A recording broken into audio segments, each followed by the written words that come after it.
여러분, 빵 좋아하시나요? 전 좋아하는 거 꼽으라면 커피, 글, 운동, 그리고 가끔 커피랑 곁들여 먹는 빵도 있겠는데요. 한때 너무 좋아해서 자격증 공부도 하고 그랬던 것 같습니다. 오늘은 빵에 대한 하우투 책 2권 준비를 했는데요. 이런 하우투 책들은 되게 한 분야에 대한 깊이 있는 지식을 어느 정도 개괄할 수 있어서 글을 쓰는 사람한테는 배경 지식이나 취재의 관점에서 도움이 되는 것 같고요. 또 보통 사람의 관점에서는 알고 먹으면 더 맛있다고 하잖아요. 확실히 무언가를 알고 좀 더 풍부하게 즐길 수 있다는 매력이 있는 것 같습니다. 우선 세계의 귀여운 빵이라는 책부터 소개를 드려볼게요. 이 책은 제가 경주에 갔을 때 솔트 앤 페퍼라는 음식 전문 서점에서 구입을 했던 책이고요. 일본에서 제작된 책이고 보이시나요? 네. 참돌이라는 출판사에서 번역을 해서 낸 책입니다. 제목 그대로 세계의 빵 문화에 대해서 소개를 하고 있고요. 이렇게 빵 하나하나 너무 귀엽죠? 각각에 대한 소개를 하고 있고 여기서 나오는 빵 문화 중에 제가 되게 재미있게 읽었던 내용들 위주로 그리고 저의 경험들 같이 한번 버무려서 공유를 드려볼게요. 저는 이 책을 읽고 세계빵을 크게 6가지로 나눌 수 있다고 생각을 했어요. 일단 프랑스빵, 그리고 프랑스랑 항상 맛으로 경쟁하는 이탈리아빵, 그리고 또 조금 넘어가서 독일, 동유럽빵, 그리고 조금 더 멀리 가서 미국빵, 그리고 아시아빵. 아시아빵 중에서도 여기서는 이제 일본빵, 그리고 저는 한국빵까지 끼워서 이렇게 빵 문화를 살펴보면 재밌을 것 같습니다. 우선 프랑스빵. 프랑스는 아시다시피 주식으로 빵을 소비를 하죠. 그 중에 가장 대표적인 빵은 바게트가 있습니다. 바게트는 이렇게 길다란 모양이고 실제로 바게트라는 단어가 막대, 방망이라는 뜻을 가지고 있다고 합니다. 그래서 어떤 소설이나 영화를 보면 바게트를 무기로 사용하는 장면들도 나오는데요. 역시 이름에 걸맞는 용도다라고 저는 생각을 하고 있습니다. 이런 바게트 빵을 조금 더 시골에서 먹는 빵의 종류가 바타르라는 빵이 있어요. 바게트보다 조금 더 작고 살짝 더 저는 한 번밖에 안 먹어봤는데 단단했던 기억이 있습니다. 그래서 프랑스 가정식집 같은 데 가면 종종 이 바타르를 같이 내어오기도 하는 것 같습니다. 그리고 이 바게트를 훨씬 예전에 식사로 먹었던 빵이 깜파뉴가 있습니다. 깜파뉴는 정말 크고 단단하고 주식으로 당시에 이제 배고픔을 달래려고 먹었던 빵이기 때문에 그리고 그 당시에 이제 조리법도 그렇게 지금만큼 발달하지는 않았겠죠? 바게트 이전이니까. 그 기록에 보면 그런 것도 나온다고 해요. 이 빵을 도끼로 나누어서 온 동네 사람들이 나눠 먹는 그런 씬들도 나온다고 하는데 얼마나 크고 단단했는지를 가늠해 볼 수 있는 기록인 것 같습니다. 되게 재밌는 건 장발장이 훔쳤던 빵이 깜파뉴라는 거 알고 계시는 분들도 있겠지요.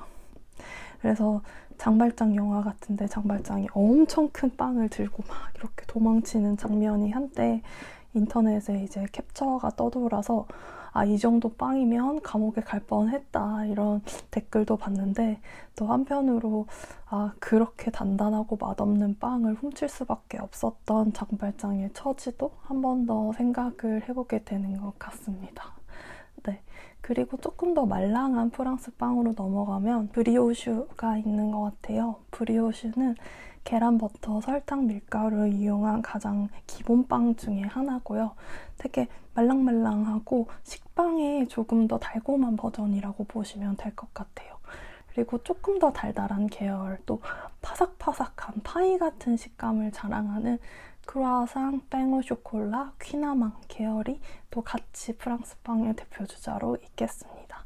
얘네들은 전부 다 겹겹이 페스츄리 식감으로 생각만 해도 지금 군침이 도는데요. 근데 이제 방에서 먹으면 엄마한테 혼나는 부스러기가 엄청 많이 떨어지죠. 네, 그런 빵들인데 조금씩 차이점이라면 더 달콤하게 아니면 초콜릿을 곁들여서 아니면 그 고소하고 파삭한 식감 자체를 즐길 수 있게 되어가는 것이 세 가지 빵의 차이점이라고 볼 수 있겠습니다. 여기까지 프랑스 빵이고 이제 프랑스랑 맛으로 항상 대적하는 이탈리아로 넘어가 보도록 할게요. 이탈리아 빵은 딱 이탈리아 특유의 토마토 소스와 잘 어울리는 빵들이 많은 것 같아요.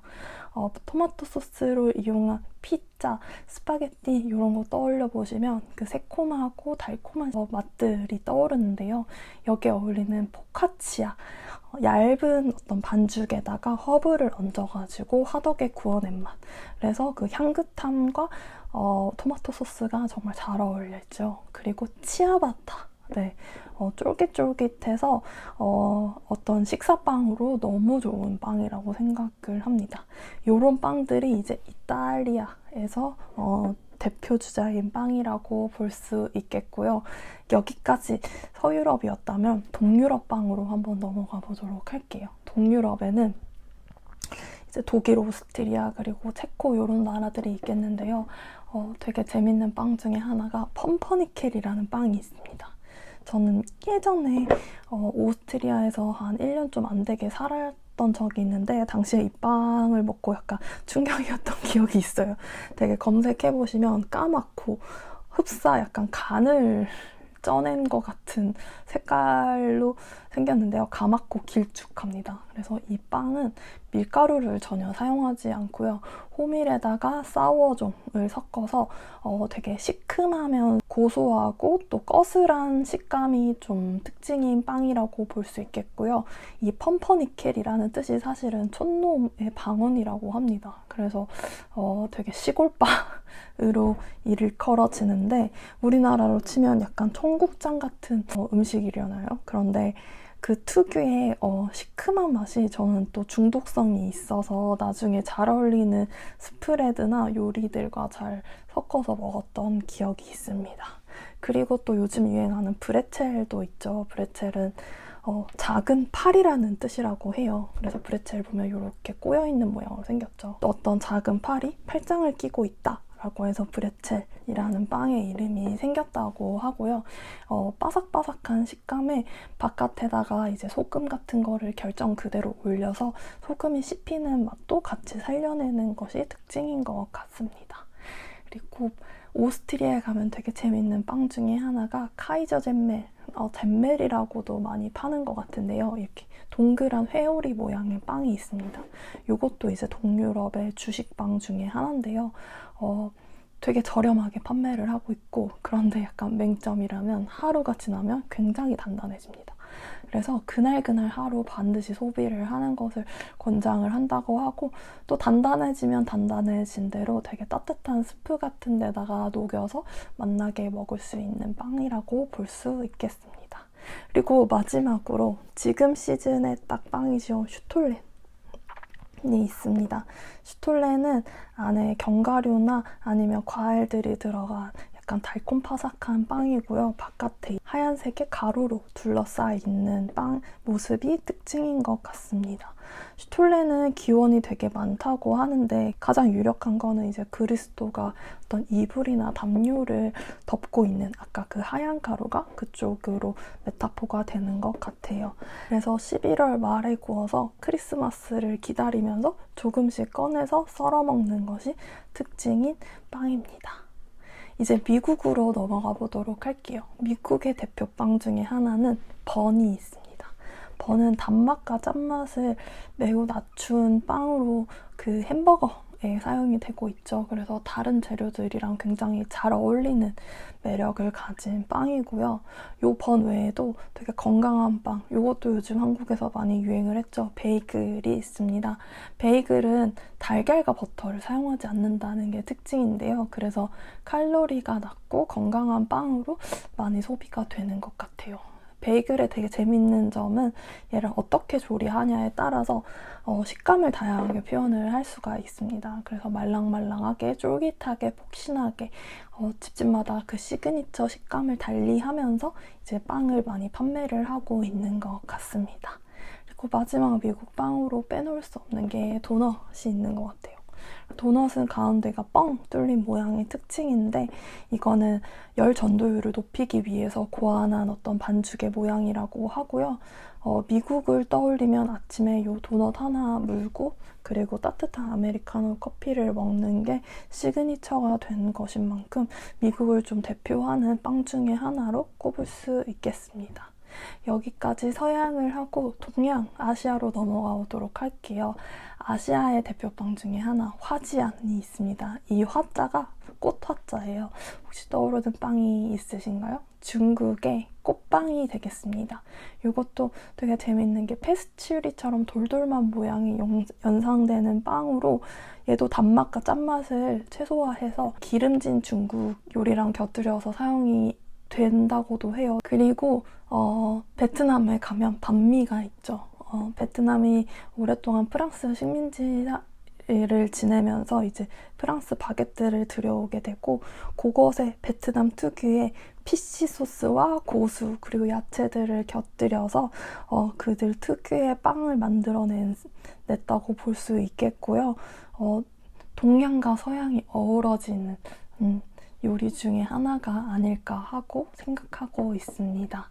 그리고 일본 빵은 별도로 또 그룹핑을 해서 소개를 드려볼 수 있을 것 같아요.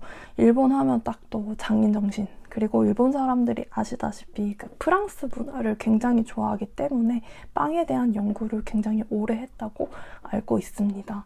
그래서 다양한 빵들에 대해서 수준급이지만 그중에 일본 하면 떠오르는 빵들은 되게 달콤하고 아기자기한 빵들인 것 같아요. 대표적으로 단팥빵. 거기는 앙금부터 전통적으로 계속 본인들만의 레시피로 만들어내고 그걸로 단팥빵을 만드는 집들도 있다고 알고 있고 또 카레빵이나 멜론빵 같은 달콤하고 짭짤한 식사빵들도 인기가 많은 것 같습니다. 마지막으로 한국 같은 경우에는 최근 한국 제과제빵의 수준이 정말 수준급이라고 저는 생각을 합니다. 그래서 많은 빵들이 너무 맛있는 상황이라고 보여지고요. 네, 거기다가 K-디저트라고 하죠. 보기 좋고 트렌디한 재료들로 섞어서 약간 일종의 거의 현대미술에 가깝지 않나 싶은 빵들도 많이 나오는 것 같은데요. 그렇다 보니 한국의 카페나 빵 문화를 좋아하는 외국인들은 그런 다채로운 디저트들의 매력에 대해서 또 되게 높게 사고 있는 걸로 알고 있습니다. 그리고 두 번째 책은 마들린과 휘낭시의 실험실인데요. 이게 제가 공부를 하게 되면 가장 먼저 배우는 레시피 중에 하나가 마들렌과 휘낭시예요. 그만큼 되게 기초적인 구움 과자류인데요. 이 친구들의 매력은 쉬운데 맛있다 라는 게 가장 큰 장점이라고 생각합니다. 그래서 마들렌과 휘낭시의 실험실이라는 이 책도 이 기본적인 마들렌과 휘낭시의 레시피에다가 재료의 분량이라든지 아니면 설탕, 밀가루, 유분 이런 재료들을 바꾸거나 그 안에 들어가는 다른 특별한 재료들을 바꿔가면서 새로운 자기만의 마들렌 레시피를 찾아내는 이야기를 담고 있고요. 저도 사실 구움 과자를 배웠을 때 레시피 하나만 제대로 배워간다는 생각이 컸던 것 같아요. 그래서 당시에 제가 해본 레시피들 중에서 가장 내가 좋아하고 맛있고 또 응용이 수월한 레시피로 마들렌과 휘낭시에를 잡게 됐었어서 이 책으로 조금 더 공부를 했던 기억이 있습니다. 여기 여는 말도 재밌는데요. 마들렌과 휘낭시에는 대체로 어느 제과점에 가도 있지만 가게마다 풍미와 특징이 다릅니다. 만드는 법을 익히고 난 후에는 이를 연구하는 것이 재밌어서 프랑스 유학 시절에 과자 하나를 손에 쥐고 거리를 거닐기도 했지요. 일본에 귀국하고 나서도 파티스리에 들어가면 자연스레 이 두 과자를 골라 취향에 맞는 맛을 연구하다가 매력에 푹 빠지게 되었습니다. 그래서 기본기를 익힌 다음에 자기 것을 만들어내고 싶다면 빵과자류에서는 저는 마들렌과 휘낭시에가 가장 적절하지 않나라고 생각을 하고 있습니다. 그래서 이분이 시도를 해본 레시피 중에 재밌는 지점들은 가령 설탕을 캐러멜 메이플, 흑당, 저당질 이런 걸로 시도를 해본다던가 아니면 유분, 안에 들어가는 기름을 바꿔보는 거죠. 그래서 태운 버터, 생참기름, 올리브유, 생크림, 사워크림 같은 걸 넣어가면서 맛이 어떻게 변화하는지 그리고 어떤 방향의 맛이 본인이 추구하고 표현하고 싶은 맛인지를 판단해가면서 레시피를 만들어서 이 책에 공유를 해주셨습니다. 그 외에도 이제 안에 들어가는 일종의 토핑이라고 할까요? 그런 것들을 바꿔가면서도 다양한 마들렌과 휘낭시에를 시도를 할 수 있는데요. 마들렌 같은 경우에는 뭐 망고 초콜릿, 레몬, 라벤더, 피스타슈, 금귤 호지차, 밤, 초콜릿 가나슈, 소금 캐러멜, 그리고 뒤로 갈수록 좀 더 요리 같은 맛도 있어요. 바질과 건토마토, 훈제 연어와 허브 이런 종류까지 시도를 해보면서 이상적인 마들렌을 찾아가는 내용이 있습니다. 저는 약간 이런 하우투 책, 아까 있었던 빵이나 마들렌 책을 읽으면서도 우선 먹는 거 보는 거 재밌잖아요. 그 장점이 있고 또 사실 인생과도 닮아 있는 것 같아요. 약간 이렇게 세계에 다양한 식문화가 있다는 걸 깨달으면서 다양성이나 또 그 변화하는 문화 그리고 변화하지 않는 고유한 것에 대해서 한 번쯤 생각을 해볼 수 있게 하는 것 같고요. 또 이런 기초적인 레시피에서 자기 것을 찾아가는 모습을 보면서 주체적인 것은 어떻게 만들어지는지에 대해서도 은유적으로 좀 고찰을 해볼 수 있지 않나 생각을 합니다. 그래서 저는 그런 맥락에서 이런 하우투 책들도 읽어보는 것을 좋아하고요. 작가로서 어떤 분야를 취재하고 깊게 알아서 얘기를 하는 데에도 도움이 많이 된다고 생각을 합니다. 요즘 많이 추워요. 그래서 달콤하고 따뜻한 게 많이 떠오르는 시즌인데요. 여러분들도 알고 먹으면 더 맛있다. 궁금한 음식들이 있으면 꼭 이 책이 아니더라도 조금씩 알아가면서 즐겨보는 것도 되게 풍요롭게 하루하루를 보내는 방법인 것 같습니다. 오늘 드릴 얘기는 여기까지고요. 또 들어주셔서 감사합니다. 다음에 뵙겠습니다.